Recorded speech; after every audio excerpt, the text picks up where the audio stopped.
ബിജു നായരുടെ മൊഴി വിശ്വസിച്ച് അന്വേഷണം പൂർത്തിയാക്കാനാണ് പോലീസിന്റെ നീക്കം. ഇത് അംഗീകരിക്കാനാവില്ല. തുടക്കം മുതൽ തന്നെ പോലീസിന്റെ ഓരോ നീക്കങ്ങളും സംശയാസ്പദമാണ്. രണ്ടുപേർ മാത്രം ചേർന്നാണ് കൃത്യം നടത്തിയത് എന്ന് പറയുന്നതും ശരിയല്ല. യഥാർത്ഥ പ്രതികൾ ഇപ്പോഴും തിരശീലയ്ക്ക് പിന്നിലാണ്. ഇവർ ബിജുവിനേക്കാൾ കേമന്മാരാണ്, ഭാസ്കരൻ പറയുന്നു. ചെറിയൊരു സംഭവത്തിന് നമ്മൾ ഒരാളെ കൊല്ലില്ല. കൊല്ലപ്പെട്ട രാധയ്ക്ക് അറിയാമായിരുന്നു എന്ന് പറയുന്ന രഹസ്യം ബിജുവിൻ്റെത് മാത്രമായിരിക്കില്ല. ബിജുവിനെ കൃത്യമായി ചോദ്യം ചെയ്താൽ ഇക്കാര്യം പുറത്തുവരും. ഇവന്റെ എന്തോ ഒരു സീക്രട്ട് ഇവൾക്ക് അറിയാന്നുള്ള കാര്യമൊക്കെ ഉറപ്പാണ്. അല്ലെങ്കിൽ ഇവളിങ്ങനെ ചെയ്യില്ലല്ലോ.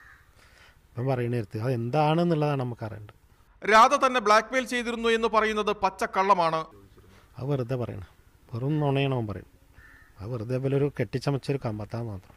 അത് വെറുതെ ബനെ രക്ഷിക്കാൻ വേണ്ടിയിട്ടൊരു ഇതെന്ന് മാത്രമേ പോലീസിന്റെ ഭാഗത്ത്. പോലീസിന്റെ അന്വേഷണത്തിൽ ഭാസ്കരനും കുടുംബത്തിനും തൃപ്തിയില്ല. രണ്ടുപേരിൽ കേസൊതുക്കി അന്വേഷണം അവസാനിപ്പിച്ചാൽ നീതി തേടി കോടതിയെ സമീപിക്കാനാണ് ഇവരുടെ തീരുമാനം. ബിജുവിനെ ഇതുവരെ പോലെ ചോദ്യം ചെയ്തില്ല എന്നുള്ള കാര്യം ഉറപ്പാണ്.